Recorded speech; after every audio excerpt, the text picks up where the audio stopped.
Do you know that if you magnify a piece of a fractal, it exactly resembles the whole fractal? Also, do you know that some fractals can have infinite area or perimeter?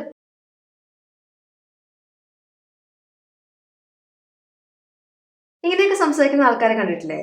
ഭയങ്കര technical ആയിട്ടുള്ള കാര്യങ്ങളെക്കുറിച്ചോ അല്ലെങ്കിൽ scientific കാര്യങ്ങളെക്കുറിച്ചൊക്കെ, especially കമ്പ്യൂട്ടേഴ്സിനെ കുറിച്ചൊക്കെ ഭയങ്കര വാതോരാതെ സംസാരിക്കുന്ന ആൾക്കാർ. ഇങ്ങനത്തെ technical കാര്യങ്ങളൊക്കെ ഭയങ്കര ഇൻട്രസ്റ്റ് ഉള്ള ആൾക്കാരെയാണ് നമ്മൾ നേർഡ്സ് എന്ന് വിളിക്കുന്നത്. ചില ആൾക്കാർ കയ്യിലുള്ള കാശ് വളരെ അളന്നു മുറിച്ചൊക്കെ ചെലവഴിക്കുള്ളൂ അല്ലേ? അങ്ങനെ അറുത്ത കൈക്ക് ഉപ്പ് തേക്കാത്തവരൊന്നും അല്ല കേട്ടോ. പക്ഷെ അവര് നല്ല നോക്കിയിട്ടേ ചെലവാക്കുള്ളൂ.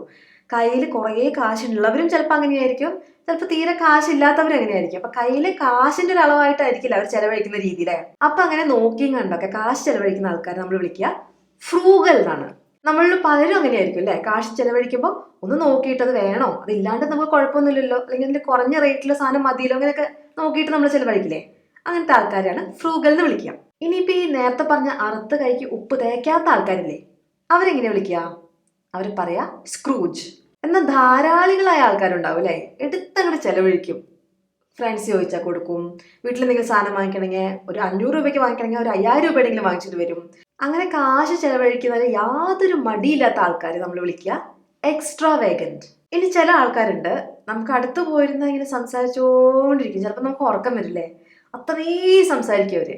ചിലവർ സംസാരിക്കുന്നത് കേട്ടിരിക്കാൻ രസമാണ്, പക്ഷെ ചിലവർ സംസാരിക്കുന്നത് നമ്മൾ അപ്പം തന്നെ ഉറങ്ങിപ്പോവും. എന്തായാലും ഇങ്ങനെ കുറേ സംസാരിക്കുന്ന ആൾക്കാരെ നമ്മൾ വിളിക്കുന്നത് ചാറ്റർ ബോക്സ്. ഇനി ചില ആൾക്കാർ വളരെ വിനയത്തോടെ സംസാരിക്കുന്ന ആൾക്കാരുണ്ടാവും അല്ലേ? അവരെന്താ വിളിക്കുക? അങ്ങനെയുള്ള ആൾക്കാർക്കുള്ള വിശേഷണം ഹംബിൾ. അതാണ്. ആ വിനയത്തിന് എന്ത് പറയും? വിനയമുള്ള ആൾക്കാരെ നമ്മൾ ഹംബിൾ എന്ന് വിളിക്കുമ്പോൾ വിനയത്തിന് പറയുന്ന വാക്ക് ഹ്യൂമിലിറ്റി. ഇങ്ങനെ വിനയമുള്ള ആൾക്കാരെ പൊതുവെ നമ്മൾ മോഡസ്റ്റ് എന്നും പറയും. മോഡസ്റ്റ് ആണ് അവര് എന്നൊക്കെ പറയും. ഈ മോഡസ്റ്റ് എന്നുള്ള വാക്ക് വേറെ നമ്മൾ കാണുന്ന കുപ്പായത്തിന്റെ കാര്യത്തിലാണ്. ഇപ്പൊ നമ്മുടെ ശരീരം കുറെ മറച്ചു വെക്കുന്ന ടൈപ്പ് കുപ്പായത്തിന് മോഡസ്റ്റ് ഡ്രസ്സിങ്ങും, അല്ലാണ്ട് നമ്മൾ കുറച്ച് സ്കിന്നൊക്കെ കാണിക്കുന്ന ഡ്രസ്സുകൾ മോഡസ്റ്റ് അല്ല എന്നും പറയും കേട്ടോ. അതും പഠിച്ചു വെക്കേണ്ട ഒരു വാക്കാണ്. മോഡസ്റ്റ് ആയിട്ട് ഡ്രസ്സ് ചെയ്യുന്ന ആളെന്നുണ്ട്. അപ്പൊ അവിടെ ഹംബിൾ എന്നുള്ള അർത്ഥമല്ല വരുന്നത് കേട്ടോ. ഇനി വേറെ ടൈപ്പ് ആൾക്കാരുണ്ട്, നല്ല ധാർഷ്ട്യവും ഭയങ്കര അഹങ്കാരവും. അങ്ങനെയുള്ള ആൾക്കാരെ നമ്മൾ വിളിക്കുക അരഗന്റ്. അയാൾ ഭയങ്കര അരഗന്റ് ആണ്, അങ്ങനെയാണ് പറയാം. ഇനി ചില ആൾക്കാരുണ്ട് കേട്ടോ. ഒരു ഉദാഹരണം പറഞ്ഞാൽ, അപ്പൊ നമ്മൾ ആകാശദൂത് എന്ന് പറഞ്ഞ സിനിമയില്ലേ, അതിൽ ഓരോ കുട്ടീനെ ഇങ്ങനെ ഓരോ പാരന്റ്സിനെ ഏൽപ്പിക്കാൻ വേണ്ടിയിട്ട് ആ സ്ത്രീ കഷ്ടപ്പെടുകയല്ലേ. ആ സമയത്ത് ഒരു കുട്ടീനെ ആർക്കും വേണ്ട. അപ്പൊ അതൊക്കെ കാണുമ്പോൾ നമ്മുടെ മനസ്സൊക്കെ ഭയങ്കരമായിട്ട് ഇങ്ങനെ വിഷമിക്കില്ലേ? ചിലപ്പോൾ മിക്കവാറും കരയില്ല എല്ലാവരും. എന്നാൽ ഇതൊന്നും കണ്ടിട്ട് ഒരു ഭാവ വ്യത്യാസവും മനസ്സിനൊരു ചാഞ്ചല്യം ഇല്ലാതിരിക്കുന്ന ചില ആൾക്കാരുണ്ട്. ഇമോഷൻസ് അധികം കാണിക്കാത്ത ഇതുപോലത്തെ ആൾക്കാരെ നമ്മൾ കോൾഡ് ഫിഷ് അങ്ങനെ പറയും കേട്ടോ. പാർട്ടി ആനിമൽ, ഇത് ആരെ വിളിക്കാന്നറിയോ? പേര് പോലെ പാർട്ടി ചെയ്യാൻ ഭയങ്കര ഇഷ്ടമുള്ള ആൾക്കാർ. ഫ്രൈഡേ വൈകുന്നേരം ആയിക്കഴിഞ്ഞാൽ അവർക്ക് ഒരു പാർട്ടി ഉണ്ട്. സാറ്റർഡേ രാവിലെ അടുത്ത പാർട്ടി, സൺഡേ പാർട്ടിയോടെ 2 പാർട്ടി ആയില്ലേ, ഒരു കുഴപ്പമില്ല, അടുത്ത പാർട്ടി. അങ്ങനെ എത്ര വേണമെങ്കിലും പാർട്ടി ചെയ്ത് ജീവിക്കാൻ ആഗ്രഹമുള്ള ആൾക്കാരാണ് പാർട്ടി ആനിമൽസ് എന്ന് വിളിക്കുക. ഇനി ചില ആൾക്കാരുണ്ട്, വളരെ അപൂർവമാണ് ഇങ്ങനത്തെ ആൾക്കാർ കാണാം. അവര് രാവിലെ നേരത്തെ എണീക്കും. ഒരു 4:30 5 മണിയോട് കൂടിയൊക്കെ അവർ എന്തായാലും എണീറ്റിട്ടുണ്ടാവും. അത് കഴിഞ്ഞാൽ അവരുടെ കാര്യങ്ങളൊക്കെ ചെയ്യും. അപ്പൊ അങ്ങനത്തെ ആൾക്കാരെ നമ്മൾ വിളിക്കുന്നത് ഏർലി ബേർഡ്. നേരത്തെയുള്ള പക്ഷി, ഏർലി ബേർഡ്. നിങ്ങൾ ആരെങ്കിലും ഏർലി ബേർഡ്സ് ആണെങ്കിൽ കമന്റ് ചെയ്യണം കേട്ടോ. നിങ്ങളൊക്കെ പരിചയപ്പെടേണ്ട ആൾക്കാരാണ്. ഇനി എനിക്ക് ഭയങ്കര ഇഷ്ടമുള്ള ടൈപ്പ് ആൾക്കാരാട്ടോ. ചില ആൾക്കാരുണ്ടാവും, ഇപ്പൊ എക്സാമിനൊക്കെ ചോദിച്ചാൽ എന്തെങ്കിലും പഠിച്ചോ എന്നൊക്കെ ചോദിച്ചാൽ ഒന്നും പഠിച്ചിട്ടൊന്നുമില്ല, കണ്ടാലും അങ്ങനെ പഠിക്കുന്ന പോലെ ഒന്നുമില്ല. ആകെ ഒരു ഷർട്ടൊക്കെ ലൂസായിട്ട്, കയ്യിൽ ബുക്കുകളൊന്നുമില്ല, പഠിക്കണമൊന്നും കാണുന്നില്ല, വെറുതെ ഒരു പെൻസിൽ ഉണ്ടാവും, കറക്കി കറക്കി നടക്കുമായിരിക്കും. കണ്ടിട്ടുണ്ടെങ്കിൽ എക്സാം പാസ്സാവും നമുക്ക് തോന്നുന്നില്ല. പക്ഷെ എക്സാമിന്റെ റിസൾട്ട് വന്നു കഴിയുമ്പോൾ അവർക്ക് 100-ൽ 110 മാർക്ക് ഉണ്ടാവും. അങ്ങനത്തെ ചില ആൾക്കാരുണ്ട്, നമ്മൾ ഒട്ടും പ്രതീക്ഷിക്കാതെ നല്ല അടിപൊളിയായിട്ട് പെർഫോം ചെയ്യുന്ന ആൾക്കാർ. നമ്മൾ തീരെ പ്രതീക്ഷിക്കില്ല ഇവർക്ക് ഇത്രയും സംഭവങ്ങൾ ഉള്ളിലുണ്ടെന്ന്. അങ്ങനെ പതുങ്ങിയിരുന്ന് എല്ലാം വിചാരിച്ചേക്കാളും സൂപ്പറായി ചെയ്യുന്ന ആൾക്കാരെ നമ്മൾ പറയണത് ഡാർക്ക് ഹോഴ്സ്. ഹോഴ്സ് അല്ല, ഹോഴ്സ്, ഡാർക്ക് ഹോഴ്സ്. ഇനി ഇങ്ങനത്തെ ആൾക്കാർ വിയേർഡോ, ഇതാരാന്നറിയോ? കുറച്ച് വിയേർഡായിട്ട് ബിഹേവ് ചെയ്യുന്ന ആൾക്കാർ. എന്നാൽ ഈ വിയേർഡായിട്ട് ബിഹേവ് ചെയ്യാന്ന് പറഞ്ഞാൽ, ചില സമയത്ത് ചില ആൾക്കാർ കുറച്ച് വിചിത്രമായ ചിന്തകളോ അല്ലെങ്കിൽ വിചിത്രമായ പെരുമാറ്റമോ വിചിത്രമായ സംസാരമോ അങ്ങനെയൊക്കെയുള്ള ആൾക്കാരെ നമ്മൾ വിയേർഡോ എന്ന് പറയും. ഈ വിയേർഡോ എന്നുള്ളത് ചെറിയൊരു ഇൻസൾട്ടാണ്. അതുകൊണ്ട് നമുക്ക് അധികം പരിചയമില്ലാത്തവരെയോ അല്ലെങ്കിൽ റെസ്പെക്ട് ചെയ്യേണ്ടവരെ പോയി ഓ യുവർ എ വിയേർഡോ എന്ന് പറയരുത്. നമ്മൾ ഫ്രണ്ട്സിൻ്റെ ഒക്കെ ഇടയ്ക്ക് പ്രയോഗിക്കുന്ന ഒരു വേർഡാണിത്. ഇപ്പം മൂക്കൊക്കെ തോണ്ടിയിട്ട് അതൊക്കെ എടുത്ത് ഇങ്ങനെ തെറിപ്പിക്കുന്നതാണെങ്കിൽ ഓഫ് സച്ച് എ വിയേർഡോ അങ്ങനെ പറയാം. അടുത്തത് ബിസി ബോഡി. ബിസി ബോഡി എന്ന് പറഞ്ഞാൽ നമുക്ക് പെട്ടെന്ന് നമ്മുടെ മനസ്സിൽ വിചാരിക്കാം ഭയങ്കര തിരക്കുള്ളൊരു മനുഷ്യനാണ്. ബിസി എന്ന് വെച്ചാൽ തിരക്കല്ലേ? പക്ഷെ അതല്ല കേട്ടോ. ബിസി ബോഡി എന്ന് വെച്ചിട്ടുണ്ടെങ്കിൽ ബാക്കി ആൾക്കാരുടെ പ്രൈവറ്റ് ലൈഫിലെ അതിനെക്കുറിച്ച് അറിയാൻ ഭയങ്കര ആകാംക്ഷയുള്ള ചില മനുഷ്യന്മാരുണ്ടാവും. ഇപ്പൊ ഏതെങ്കിലും ഒരു പെൺകുട്ടി ഒരു ആൺകുട്ടിയുടെ കൂടെ ഒരു കോഫി ഷോപ്പിൽ പോയി കോഫി കുടിച്ചിട്ടുണ്ടെങ്കിൽ അവളെന്തിനാ അവിടെ പോയി കോഫി കുടിച്ചത്? അവൾക്കെന്താ വീട്ടിൽ കോഫി ഉണ്ടാക്കി കുടിച്ചൂടെ? അവളെന്തിനാ അവന്റെ കൂടെ തന്നെ പോയത്? അതെന്തിനാ അവന്റെ പുറകിലിരുന്ന് പോയത്? അവളുടെ അച്ഛനൊന്ന് കാണട്ടെ, ഞാൻ സംസാരിക്കുന്നുണ്ട്. ഇങ്ങനെ ഒരു കാര്യമില്ലാണ്ട് വേറൊരാളുടെ പ്രൈവറ്റ് ലൈഫിൽ ഭയങ്കര ഇൻട്രസ്റ്റ് ഉള്ള ആൾക്കാരെ നമുക്ക് ബിസി ബോഡി എന്ന് വിളിക്കാം. അപ്പൊ ഈ ബിസി ബോഡി നമ്മൾ അത്യാവശ്യം സൂക്ഷിക്കേണ്ട ആൾക്കാരാണ് അല്ലേ? ഇനി ഈ ടൈപ്പ് ആൾക്കാർ, ഇവര് പേടിക്കാനൊന്നുമില്ല, പാവങ്ങളാണ്. പ്രശ്നം എന്താണെന്ന് വെച്ചാൽ ഇവര് ടിവിയുടെ ഫ്രണ്ട് ഒന്നും മിക്കവാറും അനങ്ങില്ല. ഒരു കസേരയോ കൗച്ചോ എന്തെങ്കിലും കിട്ടുകയാണെങ്കിൽ അല്ലെങ്കിൽ ഇരിക്കും. റിമോട്ടിൽ ഇങ്ങനെ ചാനൽ മാറ്റി മാറ്റി ഇങ്ങനെ കാണും, ഇടയ്ക്ക് എന്തെങ്കിലും എടുത്ത് കഴിക്കും. ശരീരം അനങ്ങി ഒന്നും ചെയ്യില്ല. നമ്മളൊക്കെ ഏതെങ്കിലുമൊക്കെ സ്റ്റേജിൽ അങ്ങനെ ആയിട്ടുണ്ടാവും അല്ലേ? കുറച്ച് മടിയൊക്കെ ആയിട്ട് അനങ്ങാനൊക്കെ ഒരു മടി, എഴുന്നേക്കാൻ മടി, റിമോട്ട് തന്നെ ഇങ്ങനെ എടുക്കാൻ ഒരു മടി, അങ്ങനെയുള്ള അവസ്ഥയിൽ നമ്മൾ ആൾക്കാർ പറയണത് കൗച്ച് പൊട്ടറ്റോ. ഇനി ചില ആൾക്കാരുണ്ട്, ഇങ്ങനത്തെ ആൾക്കാർ നമ്മൾ അപൂർവമായി കാണും, പക്ഷെ ഉണ്ട്. എല്ലാവരും നല്ല ഹാപ്പി ആയിട്ടിരിക്കുന്ന സമയത്ത് ഇവര് അവിടെ ഒരു രസംകൊല്ലി ആയിട്ടുണ്ടാവും. അപ്പോൾ എങ്ങനത്തെ ആൾക്കാരെ നമ്മൾ വിളിക്കുന്നത് വെറ്റ് ബ്ലാങ്കറ്റ്, നനഞ്ഞ പുതപ്പ്, അല്ലെങ്കിൽ കിൽ ജോയ്. ജോയിന് കില്ലുന്ന മനുഷ്യൻ, കൊല്ലുന്ന മനുഷ്യൻ. അപ്പോൾ ഒരു ഉദാഹരണം പറയുകയാണെങ്കിൽ നമ്മളിപ്പോൾ ഏതെങ്കിലും ഒരു പാർട്ടിക്ക് പോയി, ഒരു ബർത്ത്ഡേ പാർട്ടി. അപ്പോൾ അവരുടെ ആ കുട്ടിയുടെ അമ്മ നല്ല കുറേ ഭക്ഷണമൊക്കെ ഉണ്ടാക്കി വെച്ചിട്ടുണ്ട്. ഒറ്റയ്ക്ക് കഷ്ടപ്പെട്ട് 5-6 ടൈപ്പ് വിഭവങ്ങളൊക്കെ ഉണ്ടാക്കി വെച്ചു. അപ്പോൾ നമ്മളൊക്കെ ആ കുട്ടിയുടെ ബർത്ത്ഡേക്ക് നമ്മളെ വിളിച്ചു, നമ്മൾ പോയി. നമ്മൾ ഭക്ഷണമൊക്കെ ഇഷ്ടപ്പെട്ട് നന്നായിരുന്നു കേട്ടോ. നമ്മൾ പറഞ്ഞു നന്നായിട്ടുണ്ട് കേട്ടോ എല്ലാം എന്നൊക്കെ പറഞ്ഞു. അപ്പം നമ്മുടെ കിൽ ജോയ് കൂടിയുണ്ട്. കിൽ ജോയ് പറഞ്ഞു നന്നായിരുന്നു, പക്ഷേ പപ്പടം നന്നായിട്ട് പൊരിച്ചിരുന്നില്ല, അത് എന്തോ ഇടയ്ക്ക് ഇങ്ങനെ കുറച്ച് വേവാത്ത രീതിയിലേക്ക് കിട്ടി. മാത്രമല്ല ചിക്കൻ എന്തോ ഒരു മണമുള്ള പോലെ കേട്ടോ, അതെനിക്ക് അറിയില്ല എന്താന്ന്. നിങ്ങളുടെ വെള്ളത്തിൽ എന്താ കുഴപ്പം? എന്തൊരു ടേസ്റ്റ്, ക്ലോറിൻ്റെ ആണോ? നല്ലതല്ല തോന്നുന്നു നിങ്ങളുടെ വെള്ളമല്ലേ. അങ്ങനെ ഇവിടെ എല്ലാവരും സന്തോഷിച്ചോണ്ടിരിക്കുമ്പം അത് കുറേ ഇങ്ങനെ പാരവെപ്പോ അല്ലെങ്കിൽ വേണ്ടാത്ത സംസാരമൊക്കെ പറയുമ്പോൾ നമ്മൾ അങ്ങനത്തെ ആൾക്കാരെ കിൽ ജോയ് എന്ന് പറയും, അല്ലെങ്കിൽ അവരെ നമ്മൾ വെറ്റ് ബ്ലാങ്കറ്റ് എന്ന് വിളിക്കും. ഇനി അടുത്ത കൂട്ടം ആൾക്കാർ ഒരു ഭയങ്കര റിലാക്സ്ഡ് ആയിട്ടുള്ള ആൾക്കാരാണ്. ഈ ലോകം അടുത്ത നിമിഷം പൊട്ടിത്തെറിച്ചില്ലാണ്ടാവും എന്ന് പറഞ്ഞാലും ഒരു പ്രശ്നം ചില്ലായിട്ട് നടക്കുന്നത്.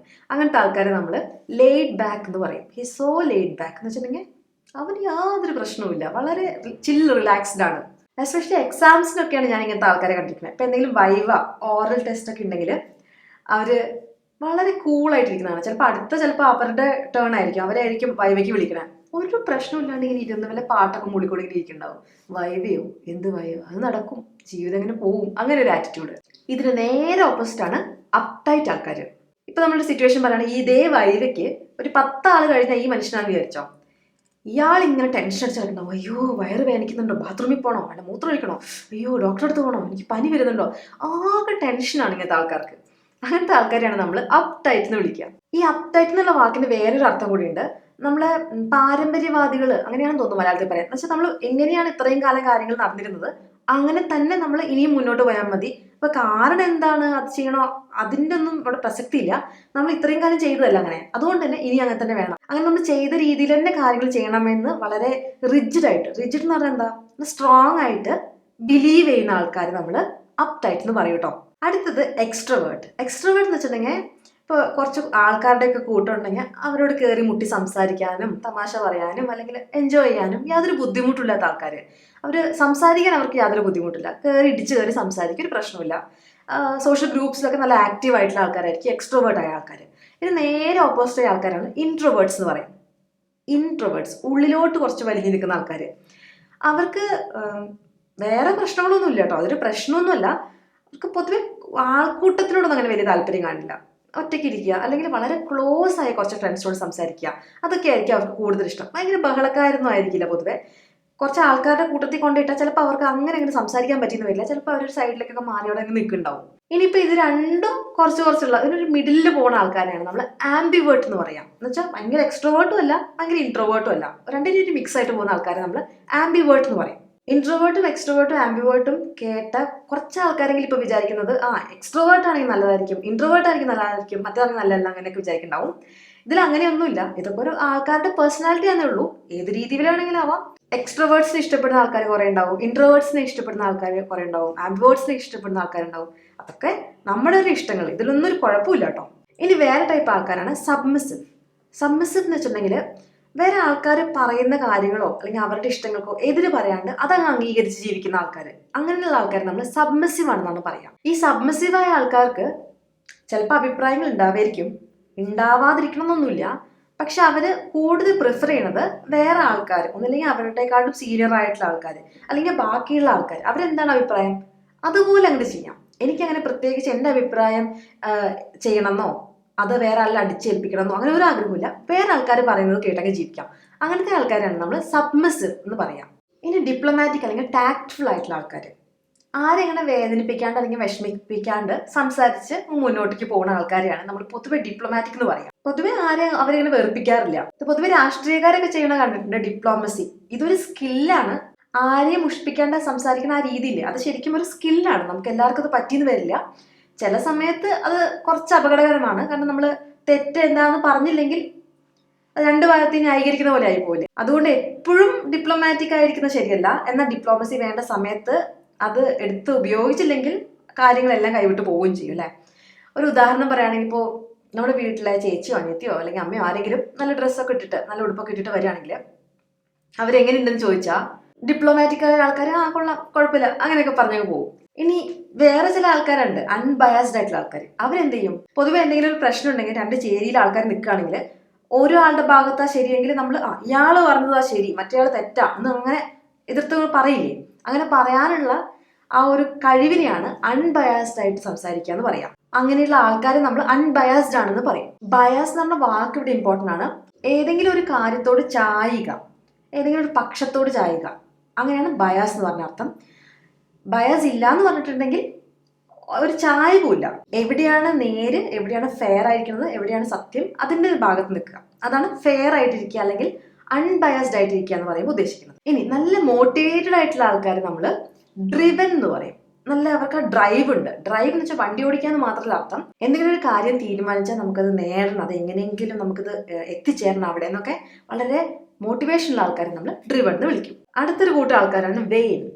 വെയിൻ എന്ന് പറയുമ്പോൾ പലപ്പോഴും നമ്മൾ ചിന്തിക്കുന്നത് ഈ രക്തമൊക്കെ കൊണ്ടുപോകുന്ന കുഴലുകൾക്ക് പറയുന്നതല്ലേ വെയിൻ. അത് VEIN, വെയിൻ, ആർട്ടറി വെയിൻ എന്നൊക്കെ പറയുന്നത്. ഇത് വെയിൻ, സ്പെല്ലിങ് VAIN എന്നാണ്. പറയണത് ഏകദേശം സിമിലർ ആണ് അല്ലേ. ഇത് അറിഞ്ഞിരിക്കേണ്ട കൂട്ടം ആൾക്കാരാണ്.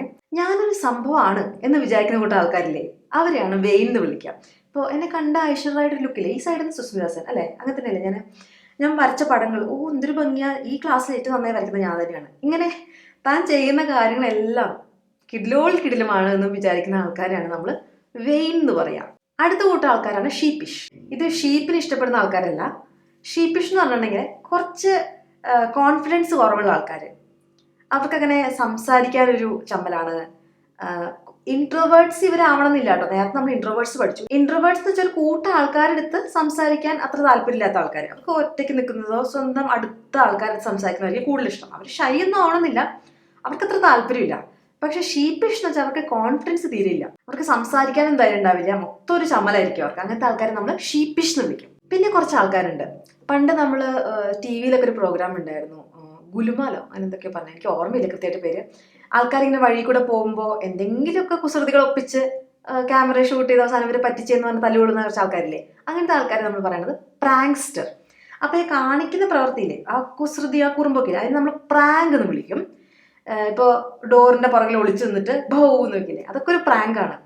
അപ്പോൾ ആ പ്രാങ്ക് ചെയ്യുന്ന ആൾക്കാരെ നമ്മൾ പ്രാങ്ക്സ്റ്റർ എന്ന് വിളിക്കും. അപ്പോൾ പലതരം സ്വഭാവങ്ങളും നേച്ചറൊക്കെ ഉള്ള ആൾക്കാരെ കുറിച്ച് പറയുന്ന ചില വാക്കുകളാണ് നമ്മൾ ഈ വീഡിയോയിൽ പഠിച്ചത്. നിങ്ങൾക്ക് അറിയാവുന്ന ആർക്കെങ്കിലും ഈ പറഞ്ഞ വിശേഷണങ്ങൾ ചേരുന്നുണ്ടെങ്കിൽ നിങ്ങൾ കോമെന്റ്സിൽ അറിയിക്കും കേട്ടോ. അടുത്ത ദിവസം വേറൊരു നല്ല വീഡിയോ ആയിട്ട് കാണാം. അതുവരേക്കും ബൈ.